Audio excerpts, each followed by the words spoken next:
E nessa hora eu lhe convido a estar aquietando a sua alma, a sua mente, o seu coração.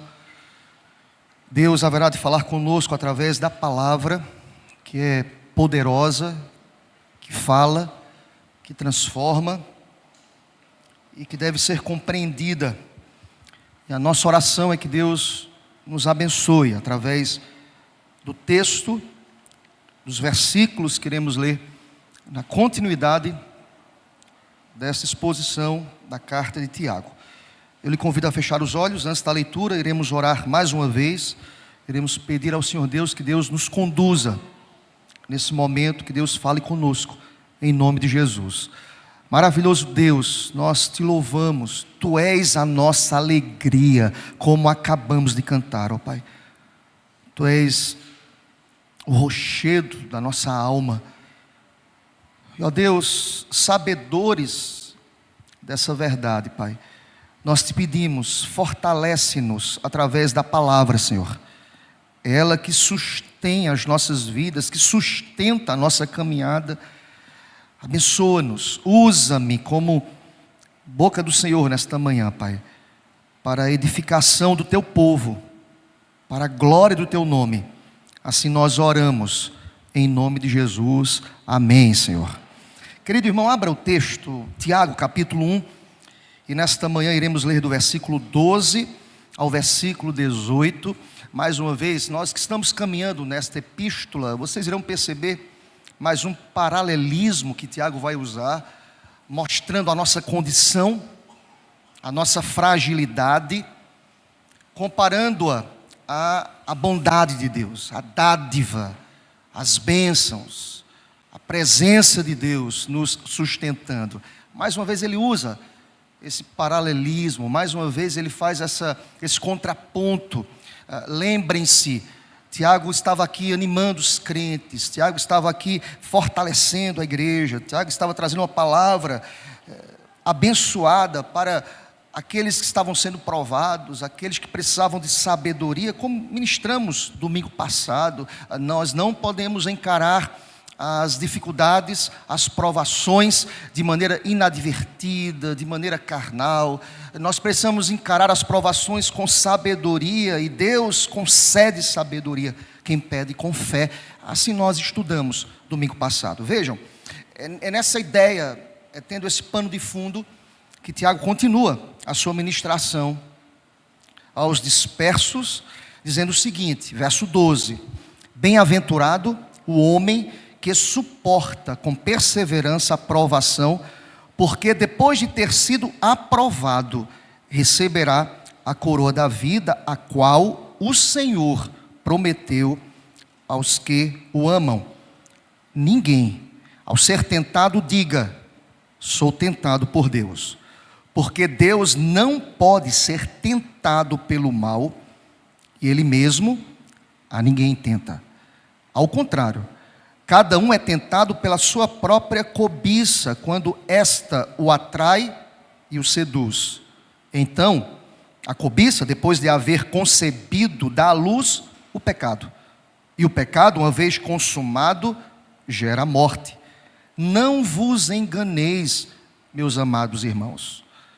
Toda boa dádiva e todo dom perfeito são lá do alto, descendo do Pai das luzes, em quem não pode existir variação ou sombra de mudança. Graças a Deus.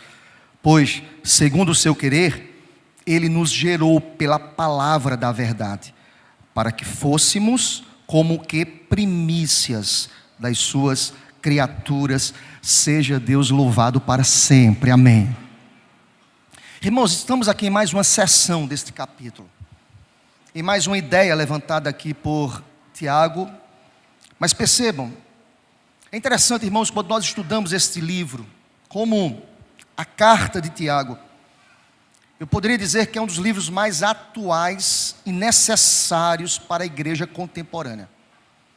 Pelas razões que até este momento estão claras aqui. Vejam, Tiago é alguém que está, de maneira muito clara, mostrando a esses fiéis a importância de se viver um evangelho de maneira prática, sem subterfúgios, sem se esconder por trás dos ritos, porque Tiago vai trabalhar com questões práticas, diárias, cotidianas. É interessante, eu disse aqui na igreja que alguns comentaristas irão dizer que Tiago é o livro de provérbios do Novo Testamento, e nós sabemos que os provérbios, em toda a sua sabedoria, nos mostra qual deve ser o nosso comportamento frente às mais diversas demandas que se apresentam, tanto na vida de um ímpio, as tentações, as adversidades, as provações, as lutas, as enfermidades, as portas fechadas. Provérbios irá nos dizer também que nós precisamos estar bem preparados para enfrentarmos essas dificuldades, mas com sabedoria. Há quem diga que Tiago é este livro de sabedoria, mostrando-nos como devemos nos comportar frente a essas adversidades. Mas há quem diga também, irmãos, alguns outros comentaristas afirmam que o seguinte: o livro de Tiago pode ser comparado ao Sermão do Monte, que é prático, que nos mostra a realidade dos bem-aventurados frente a essas adversidades. E Tiago tem princípios aqui práticos. Tiago tange aqui grandes temas da vida, dizendo o que é necessário. É necessário que o homem não apenas cante louvores, que o homem seja ortodoxo, mas ele seja prático. Ele viva a vida cristã. Ele entenda de maneira muito clara, direta e rica quais os benefícios daqueles que de fato amam as Escrituras. Isso tem que ser, irmãos, transmitido mediante a nossa postura. É interessante, irmãos, Tiago está preocupado com a prática do cristianismo. Há quem se preocupe apenas com os conceitos, com a teoria, com o conhecimento. É importantíssimo, porque esse conhecimento precisa gerar prática, irmãos. É muito mais do que esse ajuntamento aqui no domingo, é a minha relação na segunda, no trabalho, com a família, com os pares ali. Eu preciso vivenciar de maneira prática o meu credo, a minha profissão de fé. A minha fé tem que ser muito mais do que uma fé ortodoxa. Ela tem que ser uma fé prática, glória a Deus por isso. Eu preciso viver o cristianismo. É sobre isso que Tiago quer dizer, é sobre isso que Tiago quer falar, é sobre isso que a epístola trata, é sobre essas realidades, essas vertentes, essas verdades que Tiago chama a atenção dos leitores originais aqui neste livro, que de maneira muito prática também são verdades aplicáveis à igreja hoje, contemporânea, à igreja do Farol nesta manhã, a minha vida, a sua vida, as famílias aqui representadas. Nós podemos extrair verdades absolutas, maravilhosas, redentoras, de maneira muito prática. O mundo precisa ler o Evangelho através das nossas vidas. Isso é prático, muito prático. Vejamos, irmãos, há uma primeira verdade que esse texto ele quer nos dizer. Primeira verdade é que ele abre essa outra seção dizendo que nós somos provados para sermos aprovados. Você crê nisso? Eu creio. Somos provados para sermos aprovados. Observem, é interessante que Tiago volta ao tema que introduziu. Se você está acompanhando essa ministração desde o primeiro domingo, percebam, Tiago irá nos dizer que os benefícios das provações, ele volta a tratar sobre perseverança durante a provação. Vejamos, o versículo 12 é de fato esta ideia aqui posta aos leitores. Nos diz a palavra: bem-aventurado o homem que suporta com perseverança a provação. Porque depois de ter sido aprovado, receberá a coroa da vida, a qual o Senhor prometeu aos que o amam. Seja Deus glorificado para sempre. Amém. Nós estamos tratando, irmãos, sobre essa equação que está muito clara aqui no livro de Tiago. Irmãos, Deus nos prova, e isso não é falta de amor. Pelo contrário, a palavra irá nos dizer que Deus prova a quem Ele ama. O conceito de amor em nossas mentes, muitas vezes, o conceito está distorcido. Amar é lapidar, é levar muitas vezes ao cadinho do sofrimento. é tirar as escórias, as impurezas, aquilo que é mal, é purificar. Amar é cuidar, amar é tratar, amar é dizer a verdade, amar é provar. E é interessante que esta equação aqui no livro de Tiago fica muito clara, irmãos. Deus prova porque Ele ama, e só é aprovado quem é provado por Deus. Sem prova nós não teremos, sem as provas, nós não teremos a aprovação de Deus. Quando Deus nos prova, é para nos aprovar. Há um interesse divino aqui abençoado, de moldar as nossas vidas, de equipar a igreja, de abençoar a igreja. Há uma expressão usada pelo reverendo Hernandes Dias Lopes, que me chama a atenção. Ele gosta muito dessa expressão. Eu coloquei aqui. Ele diz assim: a prova tonifica a musculatura da nossa alma. Eu acho fantástica essa frase dele. Tonificar a musculatura da nossa alma.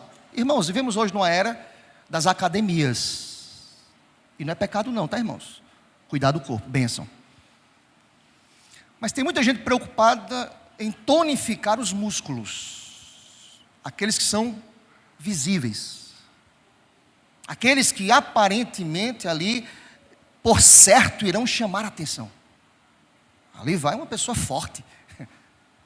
Às vezes tonificada, bem definida, dividida, mas a alma é extremamente fragilizada.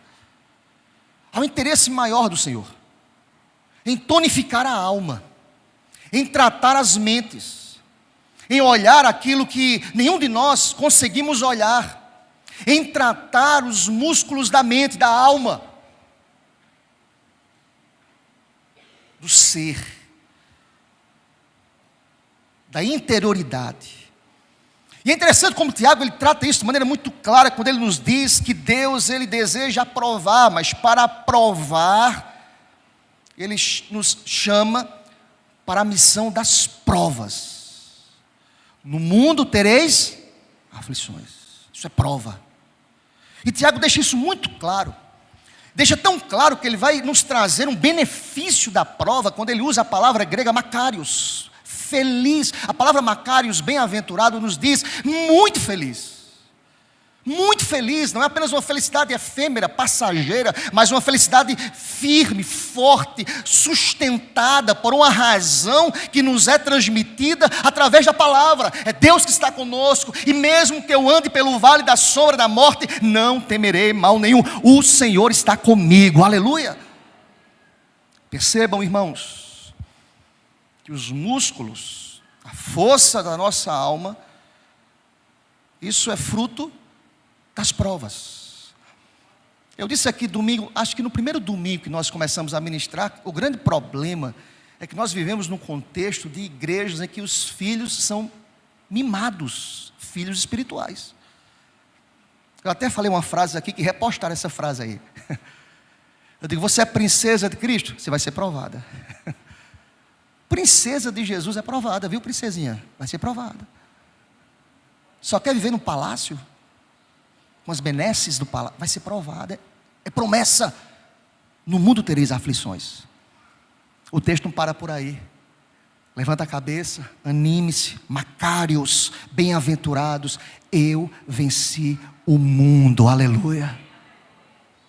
Macários, feliz, nós somos felizes. E é interessante, irmãos, que é impressionante como os judeus, eles gostavam de usar a palavra bem-aventurado, macários. Em várias passagens do Novo Testamento nós encontramos, é muito comum lá no Novo Testamento encontrarmos aqui esta palavra bem-aventurado, ou bem-aventurado. Esta palavra, irmãos, transmite-nos a realidade da pessoa que encontra felicidade completa em Deus. Não é uma felicidade circunstancial.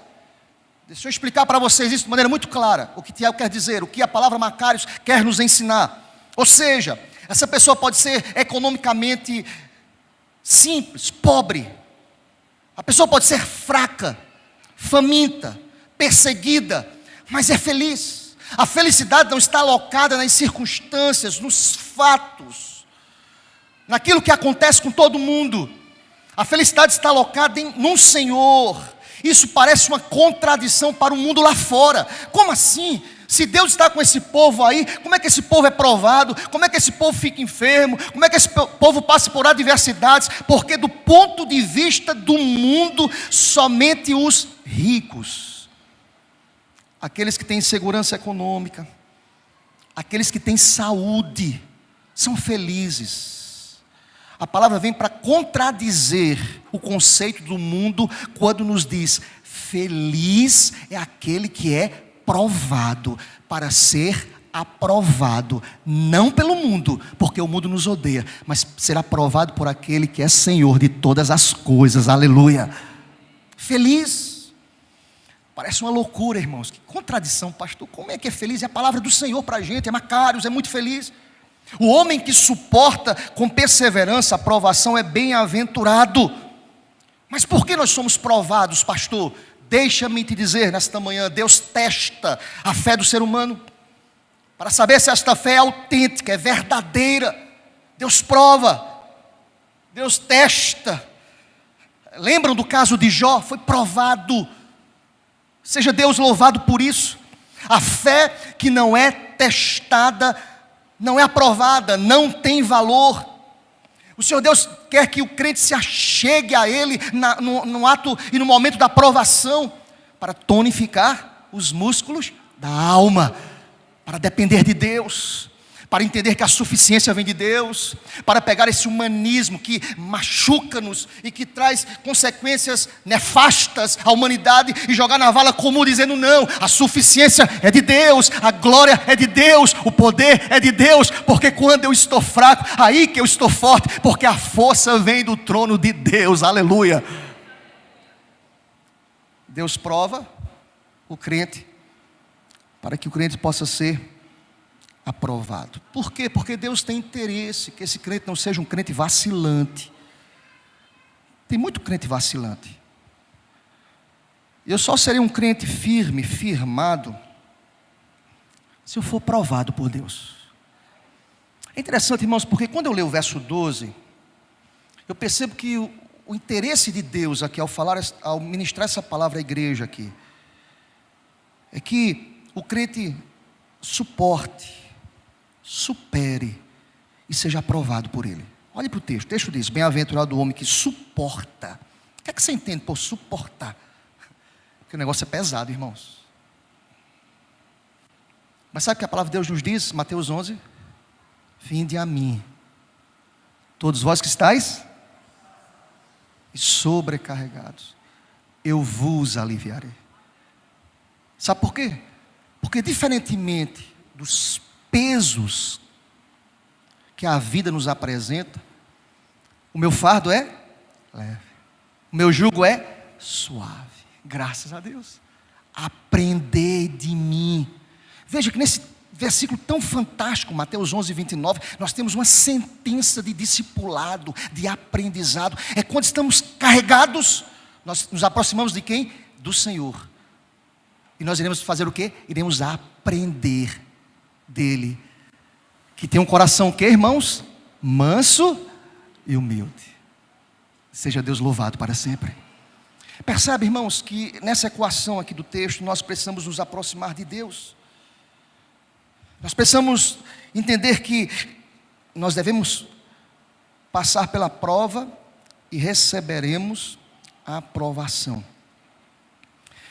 Me fez lembrar a sentença estabelecida lá na igreja de Esmirna, em Apocalipse 2, versículo 10, diz a palavra: ser fiel até a morte, e dar-te-ei a coroa da vida. Deus prometeu esta dádiva. Veja que nesse texto aqui, o texto também irá nos revelar esta sentença, para que possam ser aprovados, verso 12, e recebam a coroa da vida. Nós não podemos esperar e criar expectativas, eu não posso criar expectativas às coroas deste mundo, aos louros deste mundo. Não, irmãos, a nossa passagem aqui é efêmera, é rápida. Nós somos peregrinos numa terra estranha. Este não é o nosso mundo, e graças a Deus por isso. Percebem? Tiago nos tira desta ambiência terrena e diz àqueles que estão sendo provados, dizendo: olha, tira o foco da terra, porque o nosso olhar é para o céu. Nós iremos passar, nós precisamos tonificar as nossas almas, passando pelas provas, porque é uma promessa: receberemos a coroa da vida. Aleluia. Deixa-me dizer uma coisa, para a gente fechar esse primeiro ponto aqui: a fornalha das provações queimam apenas as nossas amarras, mas não podem queimar as nossas almas. Sabe por quê? Olha aqui para mim: maior é aquele que está em nós. E a primeira verdade que o texto nos ensina aqui nesta manhã, irmãos, é que nós somos provados para sermos o quê, irmãos? Aprovados. Alguém já disse que o cinzel de Deus é a prova. Sabe por quê? Ele está esculpindo, talhando, moldando-nos através da prova. Tem crente que gosta de ser provado. Você está perdendo a oportunidade de ser talhado, moldado por aquele que nos conhece, aquele que disse a Paulo lá em 1 Coríntios, olha, 2 Coríntios, olha, eu vou te colocar um espinho na carne, para que você não venha ensoberbecer, eu vou talhar a tua alma, eu vou moldar os teus pensamentos. Deus sabe como nos tratar, e seja Deus louvado para sempre, aleluia. Mas é uma segunda verdade, meus irmãos. Tiago está falando sobre prova, mas uma segunda verdade no texto: nós não devemos culpar a Deus pela tentação. Uma coisa totalmente diferente aqui. O texto vai dizer isso, versos 13 a 15. Olha comigo: não culpe a Deus pela tentação. Deus nos prova, não nos tenta. Olha para o texto. O texto aqui é extremamente pedagógico, porque o texto irá dizer, verso 13: ninguém, ao ser tentado, diga: sou tentado por Deus, porque Deus não pode ser tentado pelo mal, e Ele mesmo a ninguém tenta. Ao contrário, cada um é tentado pela sua própria cobiça, quando esta o atrai e o seduz. Então, a cobiça, depois de haver concebido, dá à luz o pecado, e o pecado, uma vez consumado, este pecado gera a morte.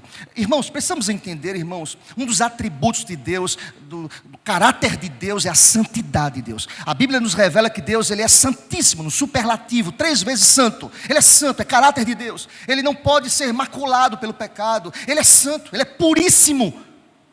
E Tiago traz de volta essa ideia para a igreja, dizendo: olha, Deus não é nem tentado pelo mal. Ele não pode tentar ninguém. Deus é absolutamente santo para ser tentado, e Deus é absolutamente santo e amoroso, e não haverá de tentar ninguém. Impressionante, irmãos, como muitas vezes nós encontramos pessoas que estão sendo tentadas e se revoltam. Deus, como isso? Pessoas que querem apontar ao Senhor.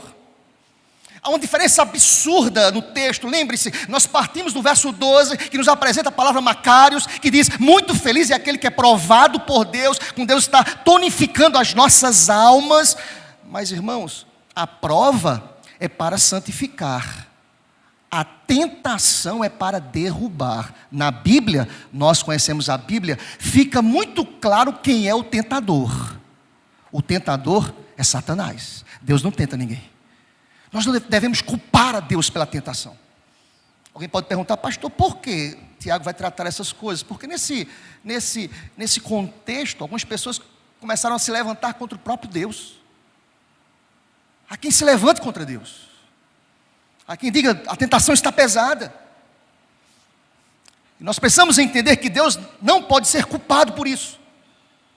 O que o texto nos ensina é palavra, irmãos. O pecado que é concebido por uma pessoa que é imatura, nas provas, nas tentações, ou nas tentações, melhor dizendo. São pessoas imaturas, são pessoas que não foram talhadas, moldadas pelas provas. E nós precisamos entender, irmãos, que quando passamos por dificuldades, somos tentados a questionar o amor e o poder de Deus. Tiago quer furtar dos pensamentos essa ideia. Tentados Pessoas estavam sendo tentadas aqui a culpar a Deus. O amor, que Deus é esse? Que amor é esse? Que poder é esse? E o texto irá nos dizer que é o próprio inimigo, que é o tentador, que oferece-nos um caminho para, em muitos momentos, escaparmos das tentações. É a tentação. Lembrem-se, irmãos, o que foi que Satanás sugeriu a Jesus? Transforma, você não tem poder? Transforma essas pedras em quem, irmãos? Em pães. Tu és poderoso. Percebe como o inimigo, Satanás, é sorrateiro? Ele oferece caminhos, mas louvado seja Deus, nós temos apenas um caminho, esse caminho é Jesus, aleluia. Tiago quer exortar essa igreja, dizendo: não culpem a Deus, porque uma tentação é uma oportunidade de fazer uma coisa boa, muitas vezes de maneira errada. Vou provar a vocês, aos estudantes aqui presentes: passar numa prova é uma coisa boa? Sim ou não? Pode falar, não é pecado não aqui agora. Amém, irmão? Sim, bom. Você vai se meter numa prova, concurso, aí passar benção. Agora, pescar para passar é pecado.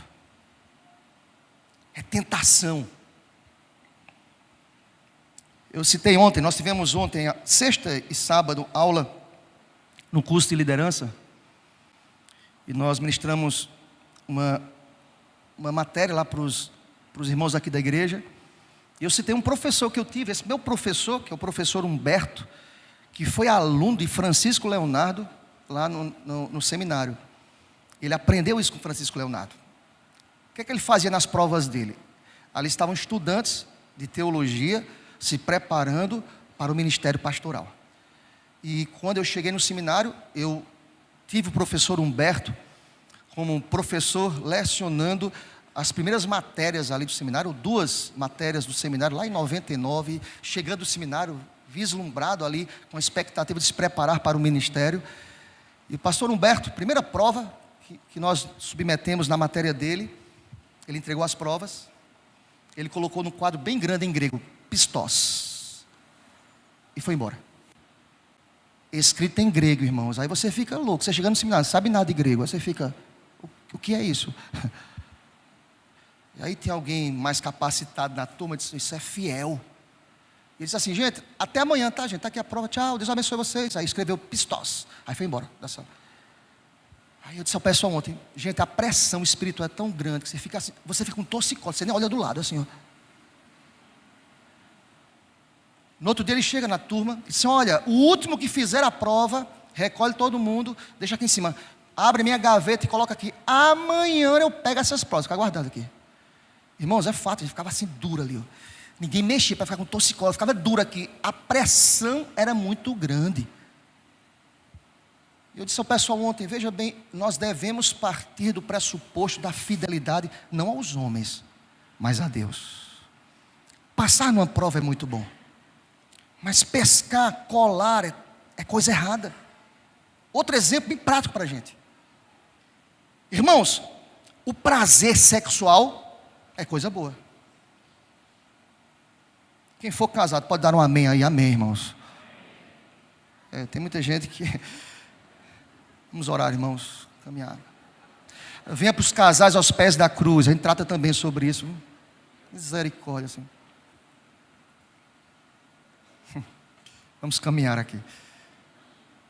Mas sexo fora do casamento é pecado. Vivemos hoje numa deturpação quanto ao conceito de amor, conceito sexual hoje em dia.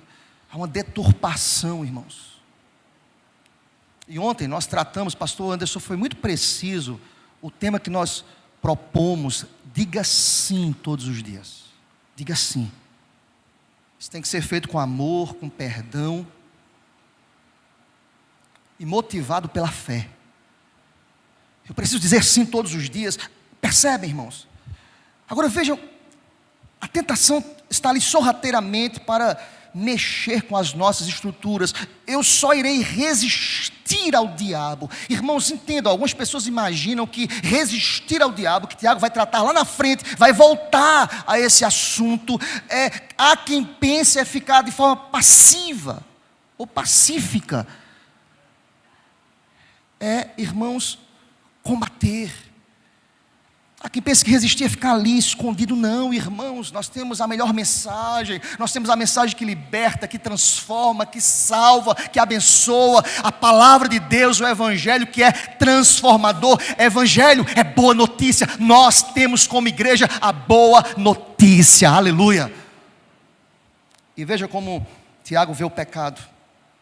Ele vê não apenas como um ato. E aí eu chamo a sua atenção para a gente fechar esse segundo ponto aqui. Veja que coisa fantástica esse texto. Esse texto nos diz que o pecado não é um ato. Olha para mim, mas o pecado é um processo.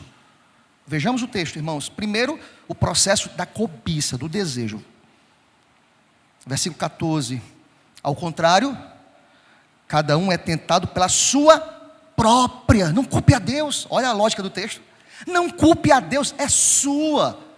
É a sua cobiça, é o seu desejo, que tem um nascedouro, é no seu pensamento, irmãos, é um processo, é desejar satisfazer um desejo, e desculpa a redundância, é isso mesmo, fora da vontade de Deus, é não ter a mente alimentada pela palavra. Eu poderia dar muitos exemplos. Comer é bom, irmãos, é bom, mas a glutonaria é pecado. Eu tenho vários exemplos aqui. Dormir é bom, é massa, é normal, mas a preguiça é pecado. Eu preciso entender isso, irmãos. São tentações sorrateiras, aparentemente, socialmente aceitáveis. Mas é interessante, irmãos, que muitas vezes, nos diz a palavra aí, isso começa aí com a nossa cobiça, o desejo, a satisfação pessoal, é o desejo controlando as nossas mentes. Percebem o processo? Começa com uma cobiça, um desejo. Verso 14. Depois tem o engano. Olha para o texto, verso 14. Segundo ato, quando a cobiça e o desejo faz o quê? O atrai e o seduz. Você está envolvido já. Você já está flertando aqui com o pecado. É interessante que Tiago, eu estava estudando esse versículo. Tiago usa, para ilustrar, duas figuras: o engano e a tentação. E alguns comentaristas irão dizer aqui que na ideia do engano, ele usa a figura do caçador, que atrai, que usa armadilhas. É assim que o diabo faz, é assim que a tentação faz nas nossas mentes, atrai, você é atraído. É aquela pessoa que na repartição pública está ali trabalhando com uma moça, e ele começa a flertar, a olhar, ele está quase caindo na armadilha. Não, eu sei o meu limite. Você não sabe de nada, querido. Nós somos pecadores. Não confie em si mesmo.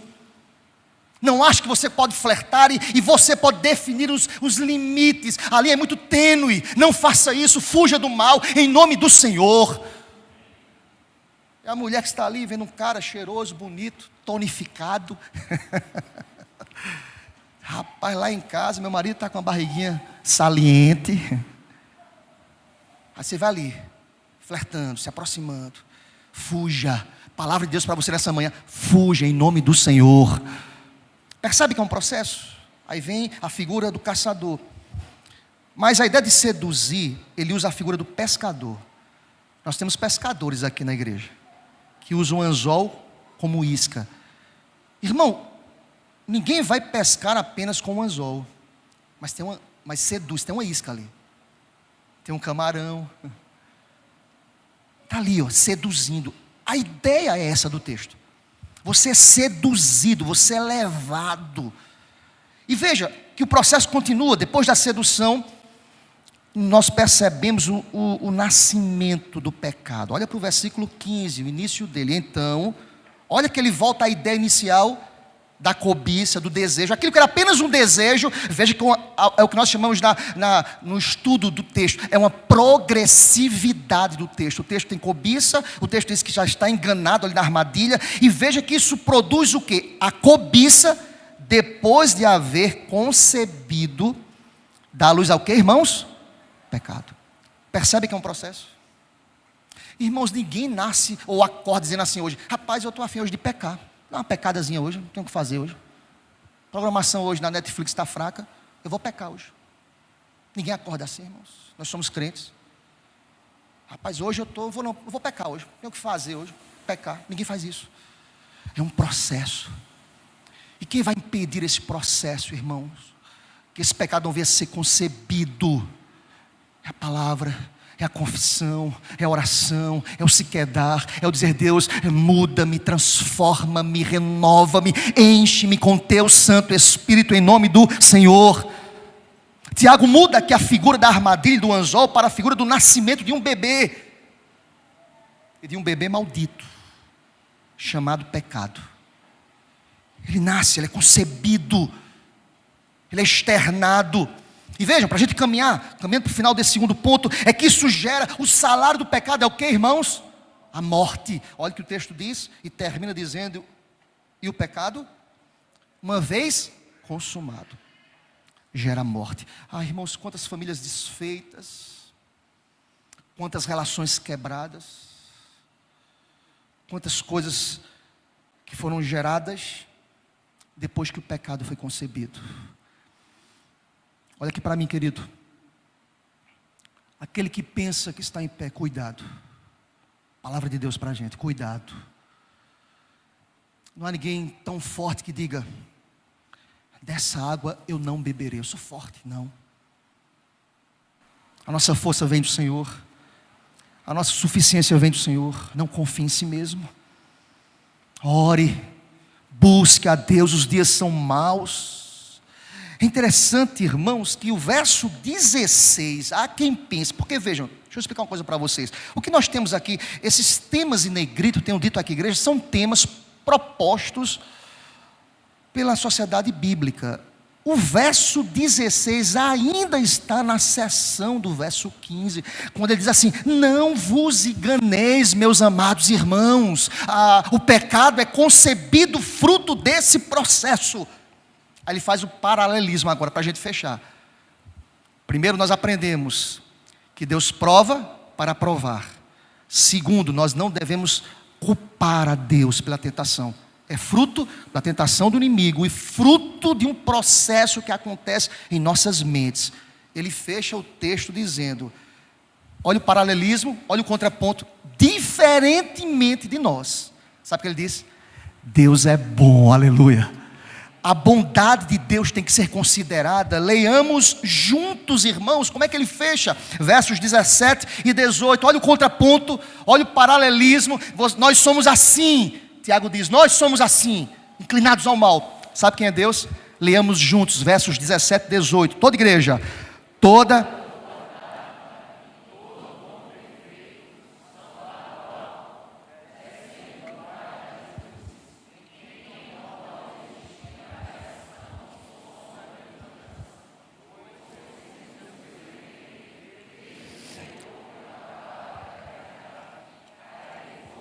Como que primícias das suas criaturas. Você pode dizer amém para essa palavra? Glória a Deus. Considerem a bondade de Deus. Olha como Tiago termina essa sessão. É como se ele quisesse dizer o seguinte para esses irmãos: olhem ao redor, considerem a bondade de Deus. Considerem a bondade de Deus. Eu disse ontem na sala que é interessante, quando Adão pecou, Eva pecou, eles se esconderam. Foi descortinado ali, de fato, com a entrada do pecado, a realidade pecaminosa da raça humana. Eles se sentiram envergonhados dentro da santidade de Deus. Deus conversava com eles na viração do dia, irmãos, eles ficaram envergonhados. Quer dizer a palavra? Deus procurou, Deus é bom. Por que vocês estão escondidos? Vocês percebem que Deus sempre toma a iniciativa? Toda boa dádiva vem de Deus. Deus resolve procurar Adão e Eva. Deus resolve se relacionar com eles. Deixa-me te dizer uma coisa: a bondade de Deus é o grande escudo contra a tentação do diabo. Quando sabemos que Deus é bom, nós não precisamos cair nas armadilhas do diabo para suprir as nossas necessidades. Estou fazendo ali a prova, há uma tentação de uma pesca, de uma cola. Não, Deus, eu vou até o limite, eu sei, eu estudei para isso. Deus, o Senhor vai honrar as respostas que coloquei. Seja feita a tua vontade.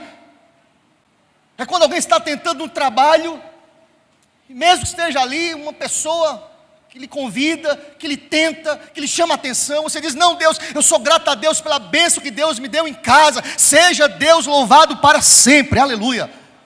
É a bondade, a misericórdia, a manifestação da bondade de Deus. Deixa-me te dizer outra coisa: é melhor estar faminto dentro da vontade de Deus do que estar bem abastecido fora da vontade de Deus. É melhor o deserto com Deus. Ele fez isso com o povo, mesmo no deserto, conduziu, viabilizando o maná todos os dias. Deixa-me dizer uma coisa para o teu coração: Deus não nos desampara, aleluia. Ele está contigo, seja fiel até a morte, dar-te a coroa da vida, é promessa. E Tiago aqui apresenta, para a gente fechar, irmãos, 3 fatos dessa bondade de Deus. Veja o que ele vai dizer, considerar a bondade de Deus.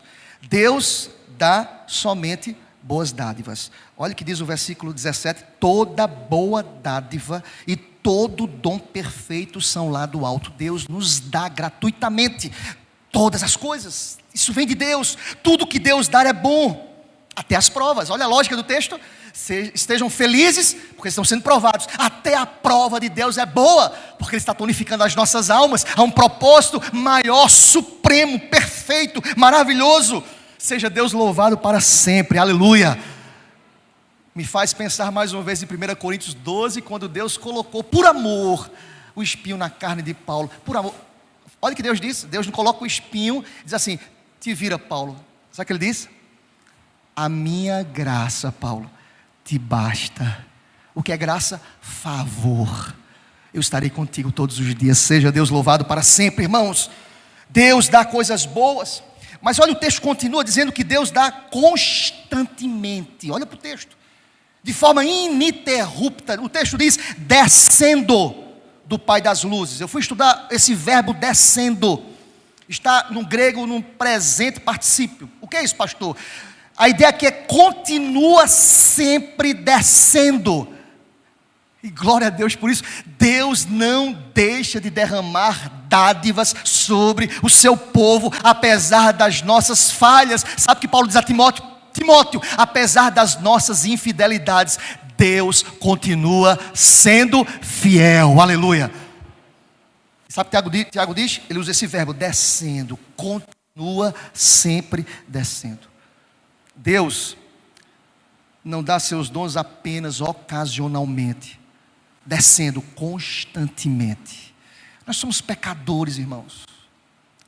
Deixa eu dizer uma coisa para você: Deus nem deveria estar aqui hoje de manhã. Mas sabe por que Ele está aqui? Porque toda boa dádiva e todo dom perfeito e toda misericórdia descem do Pai das luzes, aleluia. Ele está aqui nesse lugar, glória a Deus. Mas há uma outra coisa que para mim é fantástica no texto, e o versículo 17 termina dizendo isso: é que diferentemente da gente, Deus não muda. Olha para o verso 17: em quem não pode existir variação ou sombra de mudança. Equacione isso na sua mente. Se toda bondade vem de Deus, e se Tiago usa esse verbo dizendo que é constante as bênçãos de Deus apesar da gente, Tiago vai dizer a esse povo e para a gente aqui: Ele não muda. Deus não entra em crise de bondade, graças a Deus. Você crê nisso? Eu creio. A palavra de Deus nos diz: certamente a bondade e a misericórdia me seguirão todos os dias da minha vida. Seja Deus louvado para sempre, aleluia. E aí Tiago, de maneira esplendorosa, ele vai trazer a baila aqui a esses irmãos sobre a ideia do novo nascimento. Olha que perfeição esse texto. Lembram? O pecado aqui é equiparado ao nascimento. É como há uma gestação para o pecado e nós concebemos o pecado como um bebê maldito que é o pecado. Aí Tiago faz o contraponto aqui. Sabe o que ele diz? Vocês nasceram foi da graça. Vocês nasceram do Pai das luzes. E ele termina dizendo isso no versículo 18, dizendo que a origem do nascimento ela é divino. O texto diz: pois segundo o seu querer. Esqueçam o pecado, fujam do pecado. Tiago diz: olha, vocês nasceram, a origem é divina, segundo o seu querer. Foi o que Jesus disse a Nicodemos: Nicodemos, você é o maioral, mas você não entende essas coisas aqui. Você precisa nascer de novo. O que é isso, Jesus? Nascer da água, do Espírito. Ele é o promotor desse novo nascimento. E o texto diz que ele usa o meio do nascimento. O meio para o novo nascimento é a palavra de Deus. Olha para o texto. Pois segundo o seu querer, ele nos gerou pela palavra de quê, irmãos? Da verdade. O que é que o diabo faz? Ele é o pai de quê, irmãos? Da mentira. Mas Jesus e a palavra, o Logos, é verdade. O meio desse novo nascimento não é a cobiça, a sedução, o pecado. O meio desse nascer é um nascer espiritual promovido pela palavra. Assim como o nascimento natural vem pelo concurso do relacionamento do pai e da mãe, o nascimento espiritual vem pelo concurso da palavra e do Espírito. Tiago diz: olha, é gerado pela palavra da verdade. É a palavra, por isso que nós não podemos negociar a palavra. É a palavra que salva, é a palavra que transforma, é a palavra que regenera, é a palavra. Como crerão, senão há quem pregue. Nós precisamos pregar a palavra, porque o meio para o novo nascimento espiritual vem através da palavra, a testificação do Espírito através da palavra. Seja Deus louvado para sempre, irmãos. E sabe qual é o propósito disso? É que este nascimento é o mais nobre dos nascimentos. O texto termina dizendo: para que fôssemos como o quê? Primícias das suas criaturas. Somos as primícias das suas criaturas. O que é que Tiago quer dizer aqui, pastor? Ele diz assim que ele é o mais alto nascimento para o mais alto tipo de vida. Olha o que Tiago vai dizer: eu não preciso do pecado, não preciso das tentações do pecado, eu preciso de Cristo, eu preciso de novo nascimento, isso me basta, isso me é suficiente. Ele disse: para que fôssemos como primícias das suas criaturas. Eu quero concluir explicando para você, irmãos, que nós estamos num processo. Graças a Deus por isso. Processo chamado santificação, que é uma ação única. Você é santo, meu irmão. Eu vou repetir: você é santo. Não porque você procurou isso, porque Deus te declarou santo em Cristo Jesus. É um ato único, mas é um ato progressivo. Nós estamos em processo de santificação, mortificando a carne, permitindo cada vez mais que o Espírito possa dominar os nossos pensamentos, dizendo não à tentação, confrontando o inimigo com a nossa vida, com a nossa piedade. Mas é um processo, não acaba até Cristo voltar. Mas quando Cristo voltar, a santificação será final, gloriosa. Nós receberemos um corpo glorificado. Seja Deus louvado para sempre, aleluia. Tudo passou, não haverá mais tentação, não haverá mais diabo, não haverá mais o tentador. E o texto diz: como se fôssemos como que primícias das suas criaturas. Há muito a se dizer sobre isso aqui. Isso faz lembrar da criação perfeita de Deus lá no Éden. Mas isso me faz lembrar também que há uma promessa, que um dia Cristo voltará e receberemos o convite: bendito o Senhor Deus, vinde benditos do meu Pai. Aquilo que foi quebrado na origem vai ser refeito no final de forma perfeita. Aquilo que foi rompido foi refeito em Cristo, e haverá de se consumir na volta do nosso Salvador. Seja Deus glorificado para sempre, aleluia.